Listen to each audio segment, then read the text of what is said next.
कितना भी कष्ट पड़े, पर ये जन्म अब हम केवल प्रभु को देते हैं और भगवत प्राप्ति के निमित्त हम हर कष्ट को सहेंगे, हर द्वंद्व को हम सहेंगे। पर प्रायः ये एक निश्चय वाली बुद्धि सबके नहीं होती। सब कोई कर सकता है, पर विषयों का इतना प्रबल आकर्षण है कि हृदय उसका घबराता है ऐसा निश्चय करने में। प्रभु कह रहे, व्यवसायात्मिका बुद्धि रेके कुरुनंदन बहुशाखा हृनन्ताश्च बुद्धियो व्यवसायिनाम। हे कुरुनंदन, ये जो सम बुद्धि की बात कही गई, इसकी प्राप्ति उसी को हो सकती है जो एक निश्चय वाले होते हैं। बुद्धि का एक निश्चय, सब कुछ सहेंगे पर हरि भजन नहीं छोड़ेंगे। इस जन्म में मुझे प्रिया प्रीतम के समीप पहुंचना है, एक निश्चय।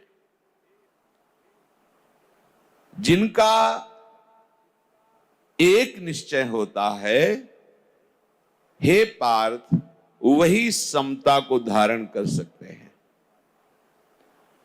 और जिनका एक निश्चय नहीं होता, ऐसे मनुष्यों की बुद्धि एक नहीं कही जाती।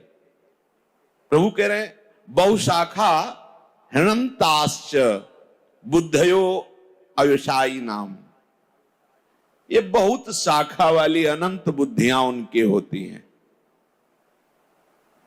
यहां भाव प्रभु जो प्रकट कर रहे हैं,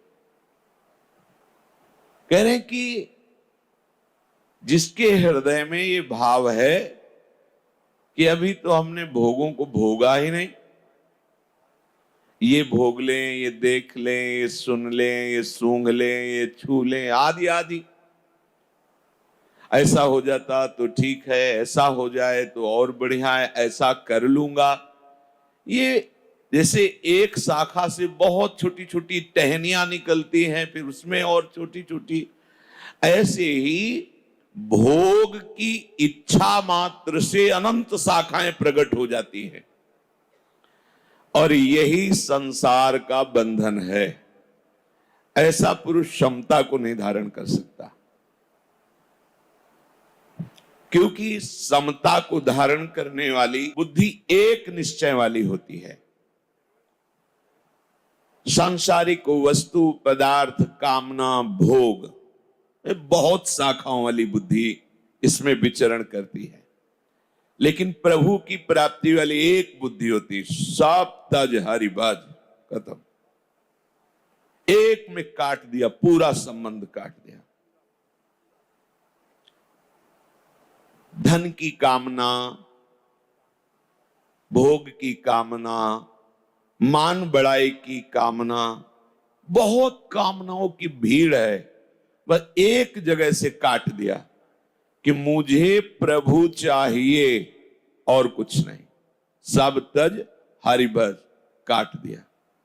अब वो जड़ से कट गई तो उनकी बड़ी बड़ी शाखाएं, छोटी छोटी चहनियां, सब खत्म। इसलिए एक बुद्धि है। लेकिन भोगों वाली बुद्धि बहुत शाखाओं वाली, जैसे मिठाई पाई जाए। अब मिठाई में क्या पाया जाए?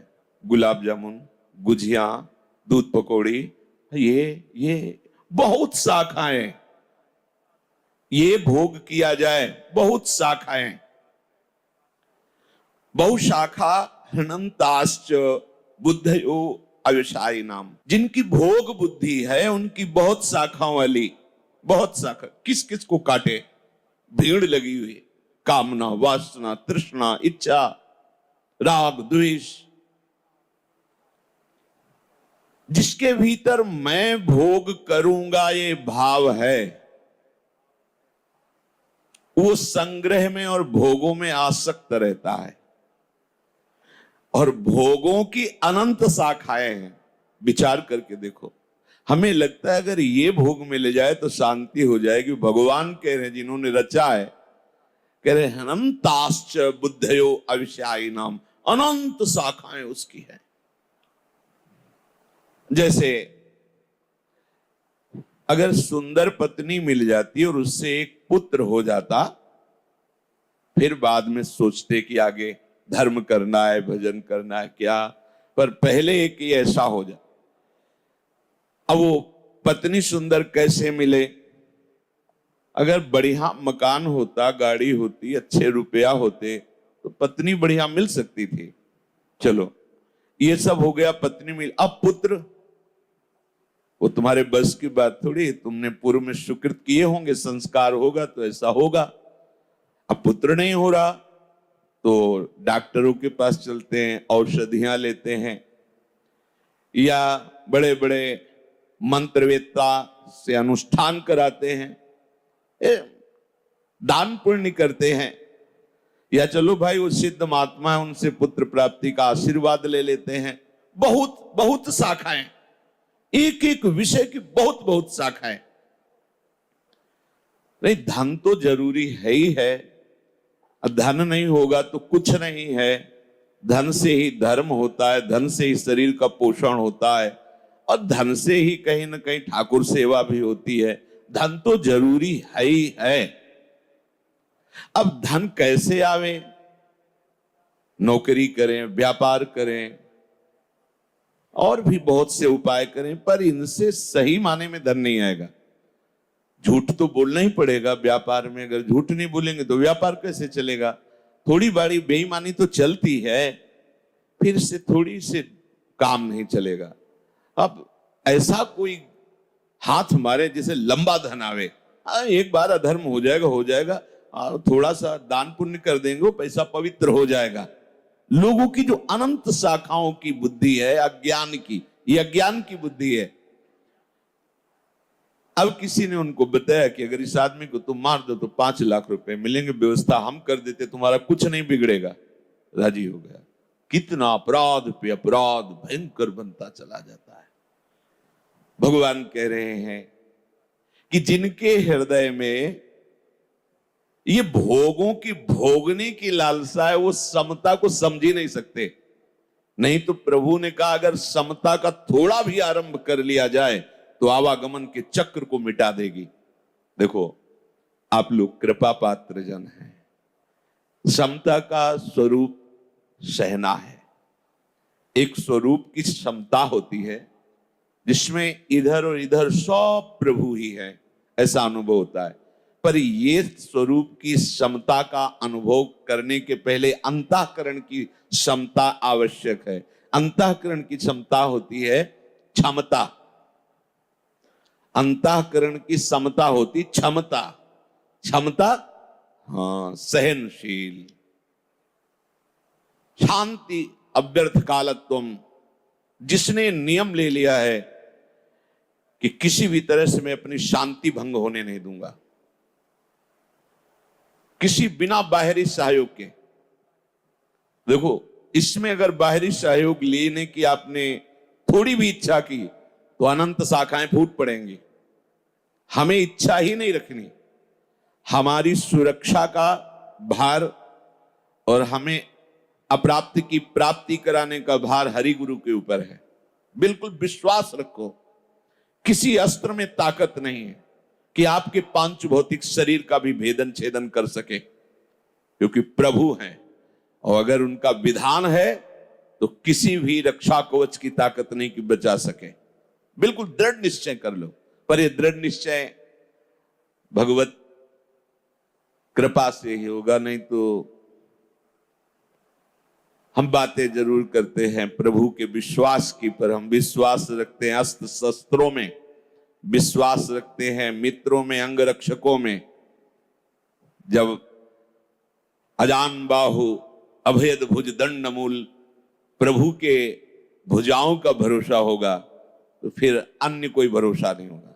अन्य भरोसा हुआ तो बहुत सी शाखाएं हैं। बोलो अन्य भरोसा में क्या विश्वास कि अस्त्र चल ही जाएगा, यंत्र है, नहीं चला। क्या विश्वास जो अंगरक्षक उसी की बुद्धि बदल जाए, काल उसी की बुद्धि में बैठ करके प्रहार करवा दे। क्या भरोसा?